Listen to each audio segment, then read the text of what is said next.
프리미어리그 득점왕 손흥민 선수에 대한 영국 현지의 스포트라이트가 아직도 끊이질 않고 있는 가운데 영국 BBC는 흥미로운 설문조사를 진행했습니다.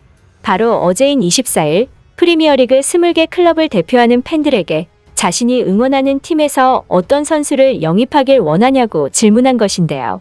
BBC는 팬페이지, 팟캐스트 또는 유튜브를 운영하는 팬들을 대상으로 다양한 의견을 들었습니다. 그리고 역시 손흥민 선수의 인기는 천정부지였죠. 사실상 거의 모든 클럽들의 팬들이 손흥민 선수를 원했는데요. 특히 프리미어리그 챔피언 맨시티의 팟캐스트에서도 손흥민을 영입했으면 좋겠다는 의견이 나왔습니다. 과거 펩 과르디올라가 손흥민 영입을 추진했다는 사실이 최근 밝혀진 바 있듯이 맨시티는 EPL 최고의 피니셔에 대한 갈망이 아직도 남아있는 것이죠. 뿐만 아니라 BBC는 첼시 팬캐스트에서도 첼시가 영입하기를 원하는 선수에 대해 오랜 시간 지켜봤던 손흥민이라는 대답이 나왔다고 전했고, 최근 맨유 레전드 네빌 역시 맨유가 손흥민을 영입해야 한다고 주장했는데요. 현재 득점왕 손흥민에게 얼마나 많은 조명이 쏟아지고 있는지 알 수 있는 부분입니다. 대체 프리미어리그 득점왕이 어떤 의미를 가지고 있길래 이 정도의 관심을 받는 것일까요? 프리미어리그 득점왕의 가치를 이해하려면 프리미어리그가 얼마나 어려운 무대이고 왜 세계 최고의 무대인지를 알아야 하는데요. 최근 티모 베르너를 기용한 첼시 전문 스카우트진은 프리미어리그의 레벨을 가늠할 수 있는 놀라운 결론을 내렸습니다. 바로 최근 맨시티로의 이적이 확정된 홀란이 프리미어리그에서 적응하지 못할 것이란 결론을 내린 것이죠. 홀란은 뛰어난 피지컬을 바탕으로 득점 감각이 월드클래스 수준이라는 평가를 받고 있고, 킬리안 음바페와 함께 차기 발롱도르 수상자가 될 제목으로 꼽히는 선수입니다. 레드불 잘츠부르크에서 두각을 나타냈던 홀란은 독일 분데스리가 도르트문트의 유니폼을 입자마자 기량이 만개했죠. 이에 많은 팬들은 홀란이 프리미어리그에서도 뛰어난 활약을 펼칠 가능성이 크다고 말했습니다. 하지만 첼시 스카우터들의 생각은 달랐는데요. 영국 매체 ESPN에 따르면 첼시 스카우터들은 EPL과 분데스리가는 스트라이커가 뛰는 환경이 매우 다르기 때문에 홀란이 EPL에 적응하는 데에 어려움을 겪을 것이라고 전했습니다. 어쩌면 티모 베르너를 활용해봤기에 나온 결론일 수 있는데요. 첼시는 과거 분데스리가 라이프치히에서 탁월한 득점력을 뽐냈던 베르너를 영입해 기용했지만 실패작이라는 평가를 받았습니다. 베르너는 뛰어난 스피드를 활용한 이선 침투에 능한 모습을 보여줬지만 슈팅 능력에서 약점을 보였고 골 결정력 부족으로 이어졌죠.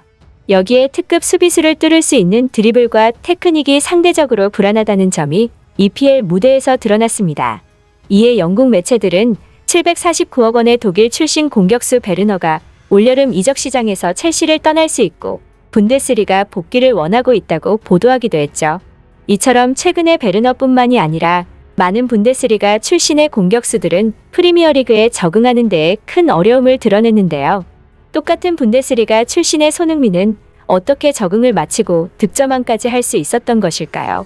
독일의 축구 전문가 제임스 지어브런트는 그 해답을 내놓았는데요. 놀랍게도 이 독일의 축구 전문가는 홀란드가 프리미어리그에 적응하기 위해서는 손흥민을 벤치마킹 해야 한다고까지 주장했습니다. 제임스는 이렇게 분석했습니다. 손흥민은 EPL에서 슈팅이 블로킹되는 확률을 극적으로 낮췄다.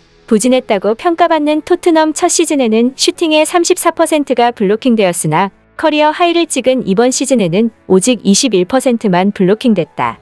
대부분의 사람들은 타리그 공격수가 EPL에 왔을 때 EPL 수비수들의 거친 몸싸움만을 적응 요소로 보지만 실제로는 EPL 수비수들의 페널티 박스한 플레이도 그만큼 자주 언급되어야 한다. EPL 수비수들은 순간적으로 박스한 숫자를 늘리면서 스트라이커에게 주어지는 틈새를 좁히고 그의 주변시를 막는 것에 능하기 때문이다.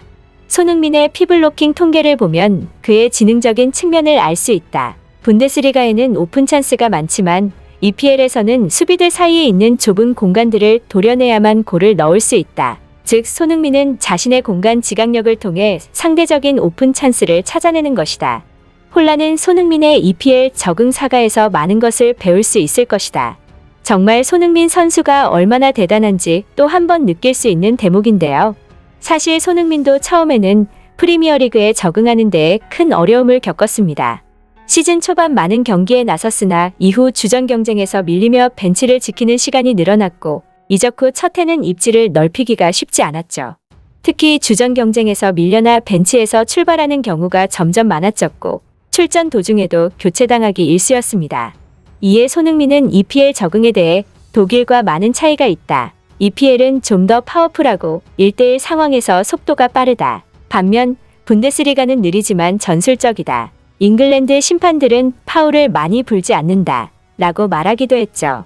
손흥민 위기론이 절정으로 치달았을 때 손흥민은 독일로 다시 돌아가고 싶다는 의사를 표명했는데요. 당시 손흥민은 마우리시오 포체티노 감독의 사무실로 찾아가 토트넘에서의 불편함을 이야기하며 독일로 돌아가기를 원한다고 전했던 것으로 알려졌습니다. 하지만 포체티노 감독은 그런 손흥민에게 신뢰를 보냈고 결국 손흥민은 팀에 남아 재기의 발판을 마련할 수 있었죠. 훗날 손흥민은 이런 포체티노를 자신의 은사라고 말하며 감독님은 내 꿈을 실현해 주셨다. 어떻게 말로 표현해야 할지 모를 정도로 너무 감사하다. 라고 강조하기도 했습니다. 포체티노도 손흥민은 결코 포기하는 법이 없다. 시도하고 또 시도하고 또 시도한다. 처음 적응할 때 누구나 힘들고 어려운 순간을 통해 성장할 수 있다. 손흥민은 인내했고 최고의 모습을 보여주고 있다. 라고 말하며 자신의 결정이 틀리지 않았음을 증명했습니다. 포체티노의 믿음, 아버지 손흥정 씨의 지도, 그리고 본인의 끊임없이 노력. 손흥민은 이로 인해 세계 최고의 무대인 프리미어리그에서 적응할 수 있었고 득점왕까지 할 수 있었는데요. 손흥민 신화가 앞으로도 계속 이어지길 바라며 영상 마치겠습니다. 끝까지 시청해 주셔서 감사합니다.